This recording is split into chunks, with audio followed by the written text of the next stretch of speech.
You always got something to say, right? You are there to do your job, not necessarily to curate friendships. And for that, I was looked at like, what?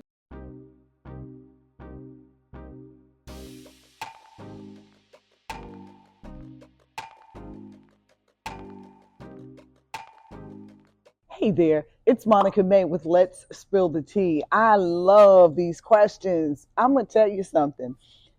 Sometimes when I'm reading them for the first time in some instances. Some, after they've been sent to my producer, will look at them together. But sometimes I'm just looking at them for the first time. I just read this one. Now, this is coming from a teen girl, but it could surely be for some of us grown ups that have these jobs too. Mean girls grow up to be mean women. I'll just say that as I read this letter to you. Dear Monica, the culture at my job is not great. And most of the time, I find myself on the outside of discussions when it comes to work. My coworkers don't seem to want to engage, and it's gotten very awkward for me. Now, I tried to explain this to my mom, but she just dismissed it and tells me to suck it up, that not everyone is going to like me. While that is true, I love my job. It's my first one. What I don't like is feeling like I'm not welcome here. What should I do? I'm going to tell you, stick and stay, make them uncomfortable.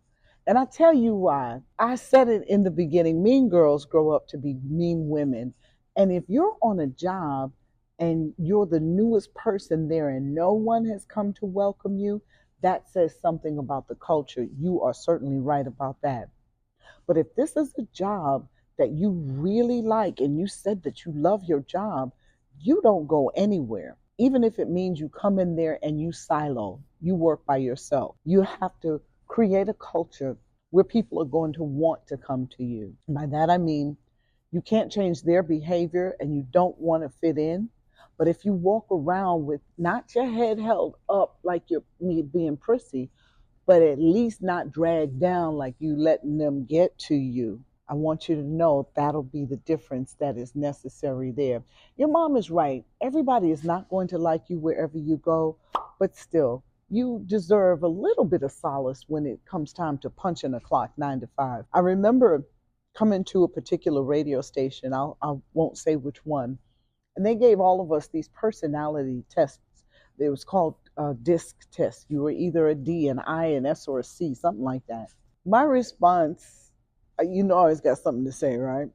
My response was, okay, so now that I know what type of personality Joe is that's sitting next to me or Karen sitting next to him, is that going to change how they treat me here?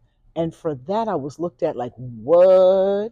No, what I meant was I was the new kid like you, and no one at this was at a radio station, pretty popular one. And they wasn't too keen on me either. And I think it was the way I was introduced. No one knew I was coming. They saw me as having pushed somebody out of their job. I didn't push anyone out. I was hired to fill a role. And I will say this to you, whoever brought you in should have set you up with a nice introduction to everyone. They should have given you the lowdown on some of the mean people in the audience, in the building. You should never have to figure that out on your own. But I will say this, if you love your job, like you say you love your job, you are there to do your job, not necessarily to curate friendships. I know it gets lonely, but until you can find a better place, a different job, that's the lot that you've been given. It's not going to kill you. You're still getting a paycheck from it. Learn to live with it. And why don't you go out on a limb and start being the one that brightens up someone else's day with a smile or something charming to say? Turn it around on them and see how that goes. All right? Hope that helps you. It's Let's Spill the Tea time. I'm Monica May. Thanks so much for listening.